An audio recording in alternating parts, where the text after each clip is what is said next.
Soalan ketiga, meminta Perdana Menteri menyatakan secara terperinci cadangan mengkaji semula undang-undang berkaitan pemberi maklumat di bawah Akta Perlindungan Pemberi Maklumat 2010, Akta 711, dan sejauh mana keberkesanannya melindungi pemberi maklumat dalam kes-kes salah laku dan rasuah berprofil tinggi. Sila Menteri di Jabatan Perdana Menteri. 3 minit. Yang Ketua. Untuk maklumat Datuk Yang Ketua dan Yang Berhormat, Akta Perlindungan Memberi Maklumat 2010 telah digubal bertujuan untuk memerangi rasuah dan salah laku, lain dengan menggalakkan pemudahan pemberi maklumat membuat pendedahan kelakuan tidak wajar, melindungi orang yang membuat pendedahan daripada tindakan yang memudaratkan dan memastikan supaya pendedahan tersebut disiasat dan diurus dengan sewajarnya. Ini juga selaras dengan inisiatif diterajui oleh kerajaan dengan menandatangani United Nations Convention Against Corruption atau UNACAC pada 20 September 2008, di mana the state party, maknanya kita Malaysia sebagai parti to the convention, mempunyai komitmen untuk mengadakan undang-undang bagi memberi perlindungan kepada memberi maklumat dan tindakan sewajarnya supaya pendedahan tersebut disalur kepada pihak berkuasa sebagaimana yang tertera dalam artikel 33 dan artikel 37 UNCAC.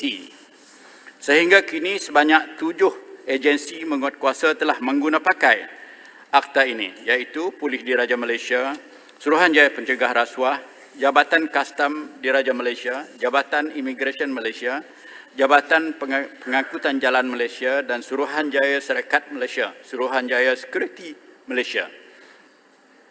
Mengikut fakta Datuk Yang Ketua, memang ada yang menunjukkan bahawa aduan yang diterima semenjak tahun 2011, Datuk Yang Ketua, hingga sekarang ini berjumlah 73,545. Dalam masa yang sama, pemberi maklumat mendapat kemudahan di bawah undang-undang ini hanyalah 527. Maknanya nisbah yang amat kecil sekali mendapat perlindungan di bawah undang-undang ini. Berdasarkan statistik yang dikemukakan pada tahun yang saya sebut tadi, jumlah aduan yang diterima oleh agensi penguatkuasa tinggi itu seramai sebagaimana saya sebut 73,554, namun jumlah pemberi maklumat adalah hanya seramai 527 sahaja. Ini menunjukkan terdapat kekurangan sama ada pelaksanaan akta tersebut atau dalam peruntukan akta itu sendiri.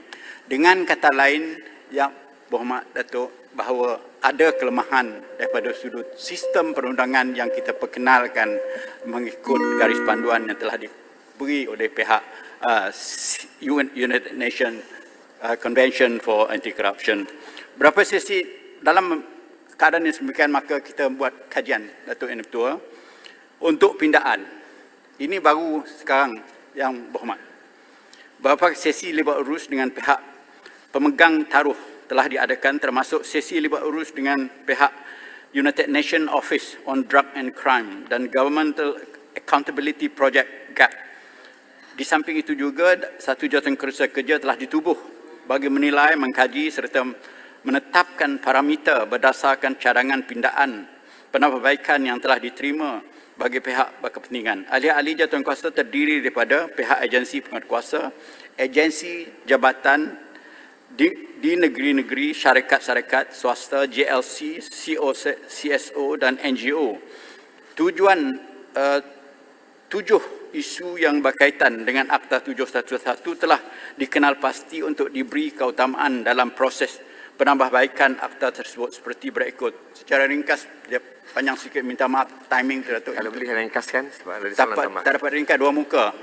Kalau boleh diberi secara bertulis, insya-Allah saya boleh beri secara bertulis. Sebabnya banyak pindaan-pindaan section yang kita sebutkan di sini, termasuk section 2 kena pindah, dan lepas itu lagi daripada sudut pengurusan Seksyen 6 dan berbagai seksyen yang telah kita cadang. Seksyen 8 pun kena dipinda, Seksyen 11 pun dipinda. 7 langkah yang perlu diambil kira ini masih dalam kajian dan penelitian jawatankuasa kerja pindaan akta tersebut.